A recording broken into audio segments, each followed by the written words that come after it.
কোথাও থেকে স্যুট বুট ভাড়া করে নিয়ে আসো। শর্টকাট হলো, তুমি জাস্ট যে অ্যাক্টিং করবা। কোনো সমস্যা নেই, আমি রাজি আছি, পারবো আমি। আরে বাহ, একদম বস বস লাগতেছে, পারফেক্ট। এই সাথী, হোয়াট ইজ দিস? একটা কাজও তুমি ঠিক মতো করোনি। সমস্যাটা কোথায় তোমার? এই কাজ কি তোমার পছন্দ হচ্ছে না, নাকি কাজ তোমাকে পছন্দ করছে না? কোনটা? কেন স্যার, কি হয়েছে? কি হয়নি সেটা আমাকে বলো। প্রতিটা ফাইলে তুমি একটা না একটা ভুল করে রেখো। তোমাকে আমি গতকালকে কয়টা ফাইল দিয়েছিলাম? 10টা ফাইল। তুমি আমাকে জমা দিয়েছো 7টা ফাইল। আসলে স্যার আমি না সময় পাইনি। সময় পাওনি না, সময় মতো অফিসে আসোনি। আর অফিসে আসলে তো ঠিক মতো মনে কাজ করো, শুধু কফি খাও কফি। আমি বুঝি না তোমাদের মতো মেয়েরা কেন যে অফিসে চাকরি করে, সেটা আমার মাথায় আসে না। শোনো, এটা একটা মাল্টি ন্যাশনাল কোম্পানি, এটা তোমার মাথায় রাখতে হবে। আর এই মাল্টি ন্যাশনাল কোম্পানিতে এসে তুমি যা করতেছো সেটা তো ঠিক না। আমাদের স্যার অসুস্থ, এই কারণে তুমি প্রতিটা কাজ এরকম করে যাচ্ছ। আমাদের স্যারের একমাত্র ছেলে তামিম স্যার, সে বাংলাদেশে আসতেছে 1 সপ্তাহের মধ্যে। তখন তো সাথে সাথে তোমার চাকরি দা ইন্ড হয়ে যাবে। Sorry sir. সরি সরি বলে কোনো কাজ হবে না। এই কাজগুলো তুমি ঠিক মতো করো, নাহলে চাকরি ছেড়ে দাও।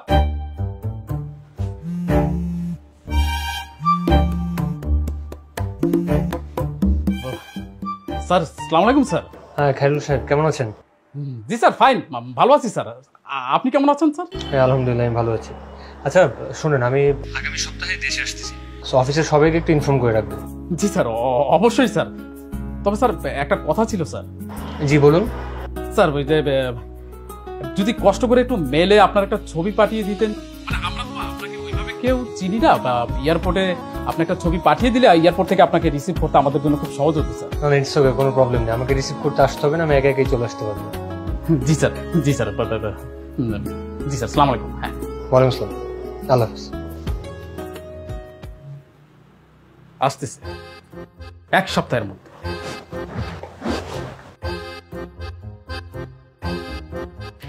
এই মেয়ে শোনো,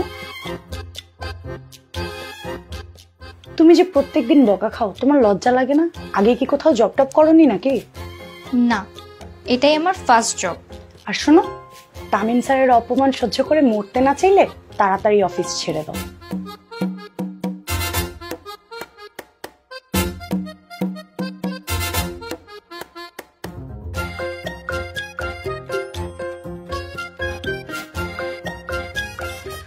এই তপু। জি ম্যাডাম। একটা কফি দিও তো। জিএম স্যার আপনার কফি দিতে মানা করছে। কি বললা তুমি? স্যার বলছে আপনি কাজ কাম করেন না, তা আবার কিসের কফি?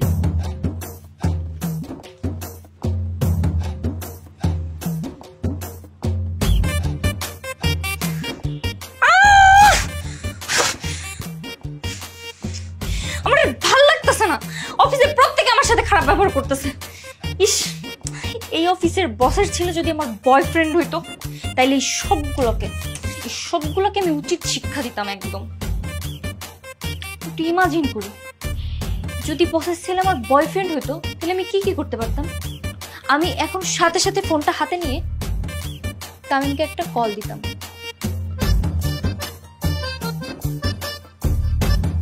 হ্যালো তামিম, আমি এভাবে আর পারছি না।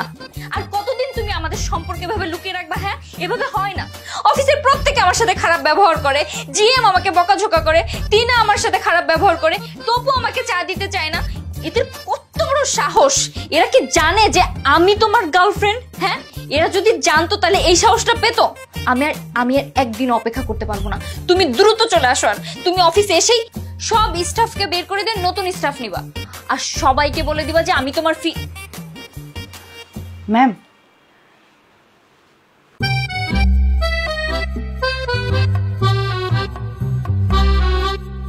বলুন ম্যাম।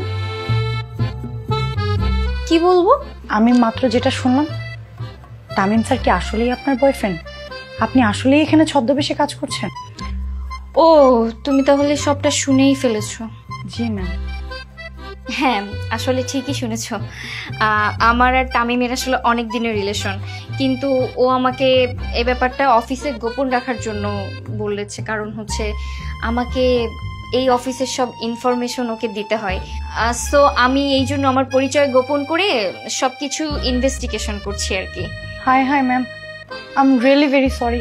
আমি আসলে আপনাকে না চিনে অনেক খারাপ ব্যবহার করে ফেলেছি আপনার সাথে।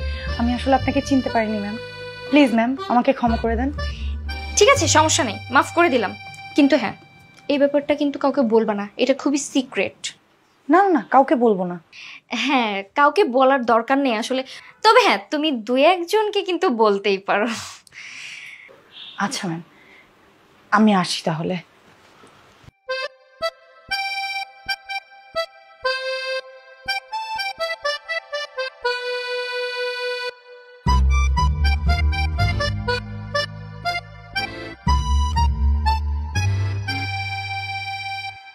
কি ব্যাপার তিনা, তোমাকে তো আমি ডাকিনি, তাহলে কেন আসছো? স্যার, একটা গোপন খবর বলতে আসছি, খুবই গোপন স্যার। গোপন কথা? আচ্ছা ঠিক আছে, বলো শুনি। স্যার, আমাদের জুনিয়র এমপ্লয়ি সাথী আছে না, ওর সাথে আমাদের বড় স্যারের ছেলে তামিম স্যারের সম্পর্ক আছে স্যার। কি বলছো, মানে বিষয়টা কি সত্যি? 100% সত্যি স্যার। ওনারা দুইজন ফোনে কথা বলছিল, আমি সব শুনে ফেলেছি। সাথী আমাদের এখানে জুনিয়র এমপ্লয়ি সেজে ছদ্মবেশে কাজ করছে স্যার।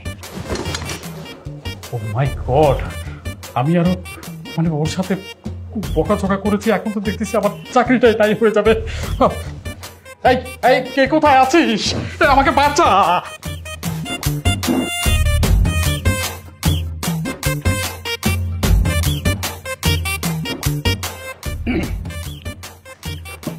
স্যার, সাথী ম্যাডাম, মানে ম্যাম প্লিজ আপনি আপনি একটু আমার সাথে আসুন তো। আপনার সাথে আমার কিছু কথা আছে, প্লিজ আসুন। হ্যাঁ হ্যাঁ হ্যাঁ, আমি আপনার সাথে খুব কিছু কথা আছে, প্লিজ আসুন ম্যাডাম। জি আসুন আসুন,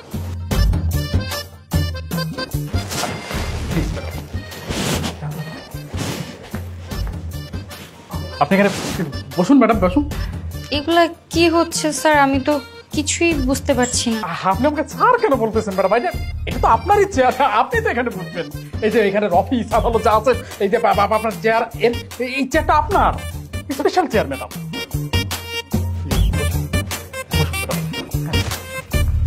এই এই এই তপু, চা বিস্কিট নাস্তা কফি যা পারো সব নিয়ে আসো। ম্যাডাম আপনি আপনি একদম চুপচাপ বসুন ম্যাডাম, এটা তো আপনারই চেয়ার না। ম্যাডাম আমি সব কিছু জেনে গেছি ম্যাডাম, তিনি আমাকে সব বলেছে। ও আচ্ছা, তিনি আপনাকে সব বলে দিয়েছে? ঠিক আছে, জেনে যখন গিয়েছেন তখন কি আর করার।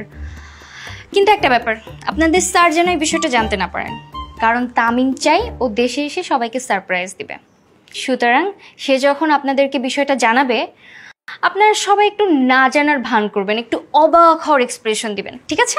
আপনি কোনো চিন্তা করবেন না ম্যাডাম, আমরা মানে তামিম স্যার কোনো মতেই জানতে পারবেন না যে বিষয়টা আমরা জানি, আমরা সবাই একটু অবাক হয়ে যাবো ম্যাডাম। আচ্ছা ঠিক আছে, তাহলে আপনি এখন যান, আমি একটু ফাইলগুলো চেক করবো। জি জি ম্যাডাম, আপনি কেন ফাইল দেখতে যাবেন? এই যে ম্যাডাম জানার জন্য। জি ম্যাডাম, আমি ফাইলটা দেখে আসছি। আসসালামু আলাইকুম।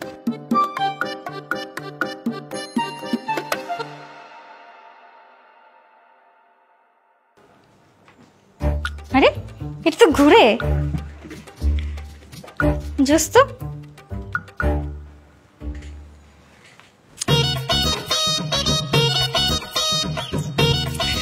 আরে আমার মাথায় এই বুদ্ধিটা আগে আসে নাই কেন? এই চেয়ারটা মনে হচ্ছে আমার জন্যই তৈরি করা হয়েছে।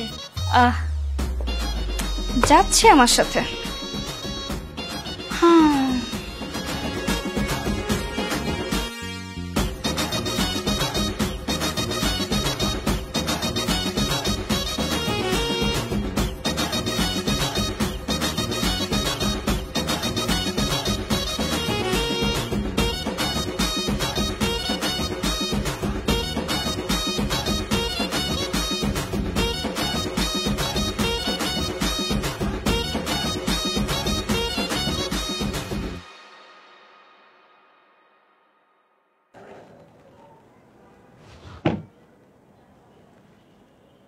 আমি তামিম স্যারের মতো এরকম বলদ আর একটাও দেখি নেই।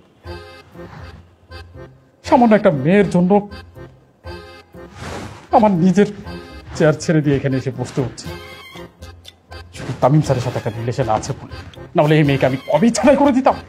ছি ছি, তামিম স্যার একটা বলো খবিশ।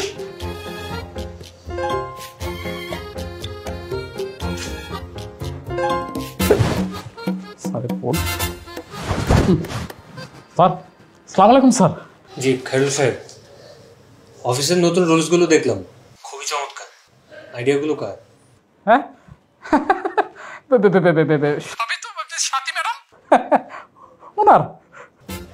গুড। আর তাছাড়া উনি আসার পরে তো গত সপ্তাহের ফিনান্সের গ্রাফ খুব ভালো। হবে না কেন স্যার, অবশ্যই হবে। সবই তো ওই যে সাথী ম্যাডামের প্ল্যান আর কি। আচ্ছা যাই হোক, আমি আগামীকালকে আসতেছি, আপনাদের সবার সাথে দেখা হবে। জি স্যার, আসুন আসুন স্যার, আমরা সবাই আপনার জন্য স্যার অপেক্ষা করতেছি। প্লিজ স্যার আসুন আসুন আসুন স্যার। ওকে ঠিক আছে, বাই।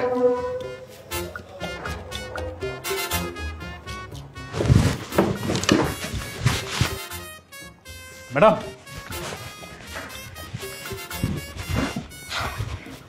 আগামীকাল সকালে তামিম স্যার বাংলাদেশে আসতে।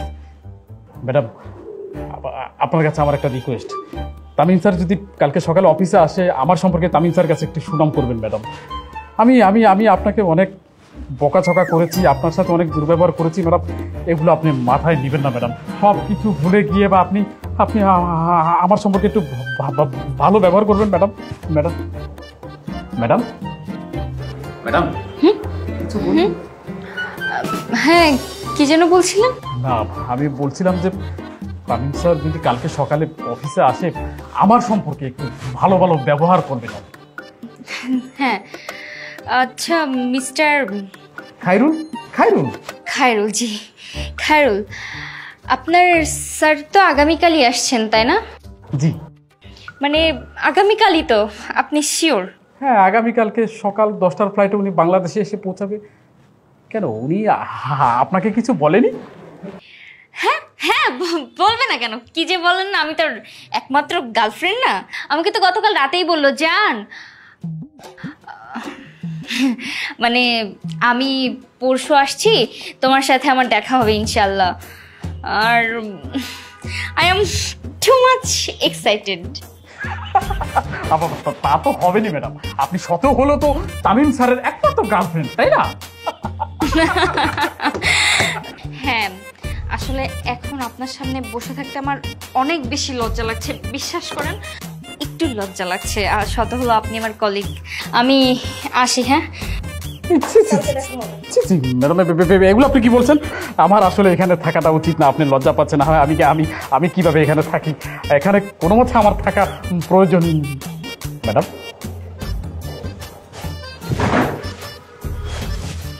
ম্যাডাম চলে গেল। আল্লাহ জানে কালকে সকালে কি হয়। এই মেয়ে দিদি, আমি ওর সাথে যে ব্যবহার করছি, এগুলো যদি কালকে সকালে স্যারের কাছে বলে দেয়, তাহলে তো আমার চাকরি তাই হয়ে যাবে।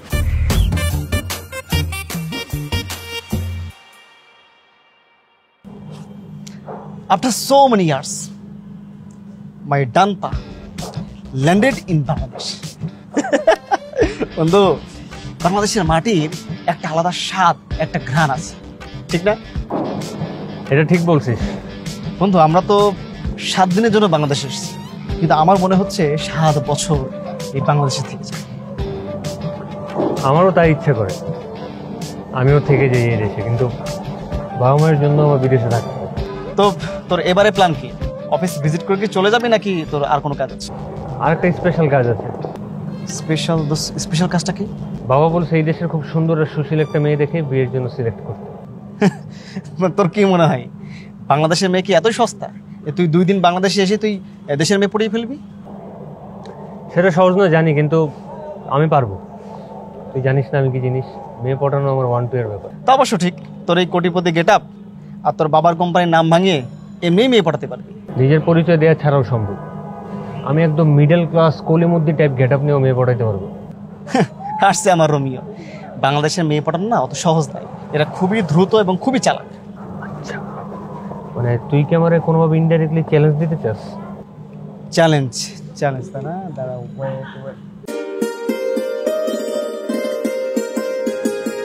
বন্ধু, ওকে চ্যালেঞ্জ। তুই তোর গেট আপ চেঞ্জ করে একটা ভুজুং ভাজুং গেট আপ নিয়ে আইসা ওই যে মেয়েটাকে দেখছিস না, ওরা তো প্রপোজ করতে হবে এবং ওরা তোরা পড়াইতে হবে। যদি পারিস তুই হিরো, নাহলে তুই জিরো। ডান যা। তবে হ্যাঁ, একটা শর্ত আছে, কি? তোর পরিচয় গোপন রেখে কাজ করতে হবে। আসল পরিচয় দিব না, তাই তো? ডান।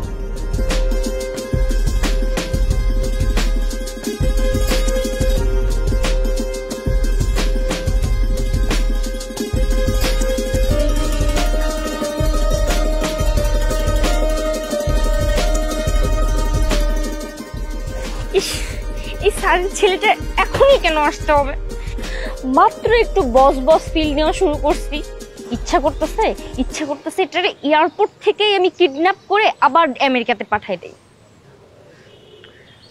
কিডন্যাপ তো করাই লাগবে, নাহলে তো আমার চাকরিও যাবে, মান সম্মান যাবে, সব যাবে। কিন্তু কিডন্যাপটা করবে কে? ধ্যাৎ, কিচ্ছু ভালো লাগতেছে না। High. Actually, you are looking so gorgeous. Myself, Tajuddin. আমার নাম। তো আমি কি করব? না মানে ফ্রেন্ডশিপ করতে চাই। ফ্রেন্ডশিপ করার মতো কি যোগ্যতা আছে তোমার? ফ্রেন্ডশিপ করতে আবার কি যোগ্যতা লাগে? হ্যাঁ, অবশ্যই লাগে। সাহায্য করার যোগ্যতা লাগে, ফ্রেন্ডের জন্য জীবন দিতে পারার যোগ্যতা লাগে। কোনটা আছে তোমার? পারবো। কি হেল্প করতে হবে? কিডন্যাপ করতে হবে। কিডন্যাপ? কাকে? আর কে গ্রুপ অফ ইন্ডাস্ট্রির মালিকের ছেলে তামিম খন্দকারকে। পারবা?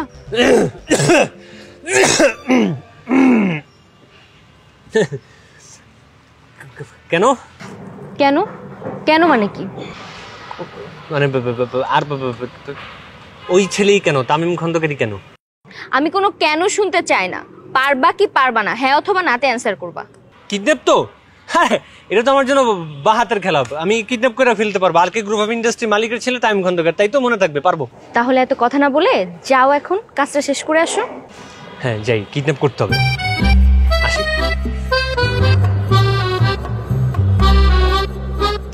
বড় বড় ডায়লগ তো দিয়ে গেল, পারবে তো? কে দোস? এত মজার কাহিনী। মজার কাহিনী? কি মজার কাহিনী? আমার কিডন্যাপ করার অফার দিল, আর যদি আমি কিডন্যাপ করতে পারি তাহলে আমার সাথে ফ্রেন্ডশিপ করবে। ও মাই গড, তো সো মেনি ডেঞ্জারাস। কাকে কাকে কিডন্যাপ করতে বলছে? আমাকেই। তোরা কিডন্যাপ করবো কেন? মানে কিসে আমার বল না, কাহিনী কি বল। এত কিছু এখন খুইলা বলার সময় নেই। তুই আমাদের ড্রাইভারে ডাক দে, আর ওরা আমার কোটটা পরা, ওর হাত পা বাইদা ওর একটা ছবি তুলতে হবে। তাড়াতাড়ি করে ডাক দে। আচ্ছা ঠিক আছে। ছেলেটা মনে হয় কাজের আছে। কিডন্যাপটা যদি একবার করতে পারে তাহলে তো খেলা জমে যাবে। 2 দিনের মধ্যে আমি স্যারের ছেলেকে দেশের বাইরে পাঠাবো, আর এরপর থেকে অফিসের রাজত্ব করব আমি। ভাবলেই ভালো লাগতেছে। কি অবস্থা? কাজের আপডেট কি? ডান করে ফেলছি, হয়ে গেছে। কাজ হয়ে গেছে মানে? চাপা বাস, ভাগো। চাও মারার কি আছে? আজখনি ঢাকা এয়ারপোর্টে ল্যান্ড করছে, ওনার নাম তামিম খন্দকার, তাই তো? আরে তুমি তো নাম, ঠিকানা, ছবি কিছুই দেখো নাই, লোকেশনও জানো না, তাহলে কিডন্যাপ করলা কিভাবে? আরে উনি তো রীতিমতো একটা সেলিব্রিটি, কখন কোন দেশে যাইতেছে, কোন জায়গায় আছে, একটু ব্রেন খাটালেই বের করা যায়। তারপরও আমি নিজেই তো তার ছবি কখনো দেখি নাই, তুমি কেমনে কিডন্যাপ করলা? বাবারে, মন থেকে চাইলে সৃষ্টিকর্তারও পাওয়া যায়, আর এটা তো একটা বলদ বোকারাম। লোকটা কি একটু বোকাশোকা? হ্যাঁ, এই যে আমি দেখাইতেছি, এই যে ছবি বাইরে রাখছি, এই যে।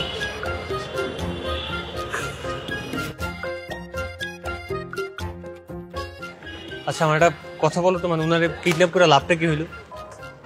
সে অনেক বড় কাহিনী, শর্টকাটে বলো। আচ্ছা শোনো, আমি হচ্ছে স্যারের ছেলের গার্লফ্রেন্ড, এরকম একটা কিছু অভিনয় করতেছি। অফিসের সবাই এইটাই জানে। এখন স্যারের ছেলে যদি চলে আসে তাহলে আমি তো ফেসে যাব, আর আমি ফেসে গেলে আমার চাকরিটাও চলে যাবে। আমি তো আমার চাকরি হারাইতে চাই না, আমার এই চাকরিটা যে কোনো মুহূর্তে দরকার। এই হচ্ছে ব্যাপার। বাহ, তো অসাধারণ প্ল্যানিং, তাই তো কাজ হয়ে গেল। তারপরে কি করতে হবে? কি হবে মানে?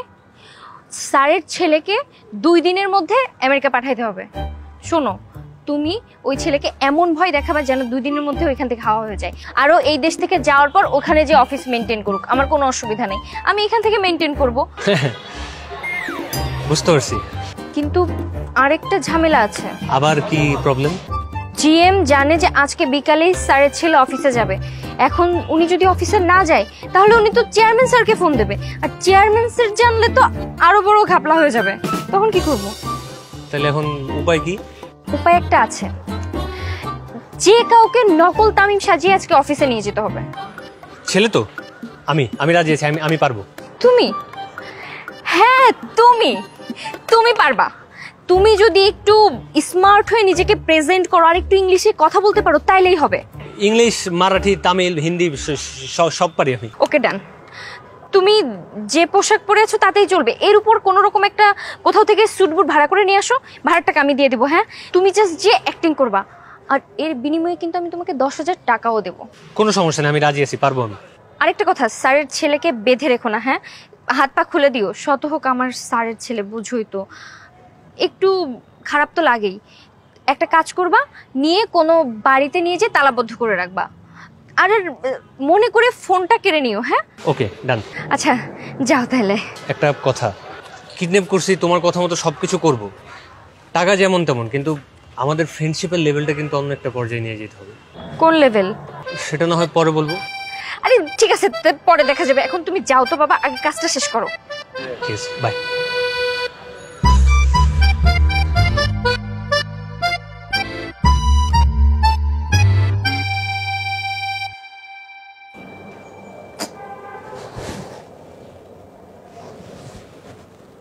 ব্যাপার, স্যার এখনো এলো না অফিসে।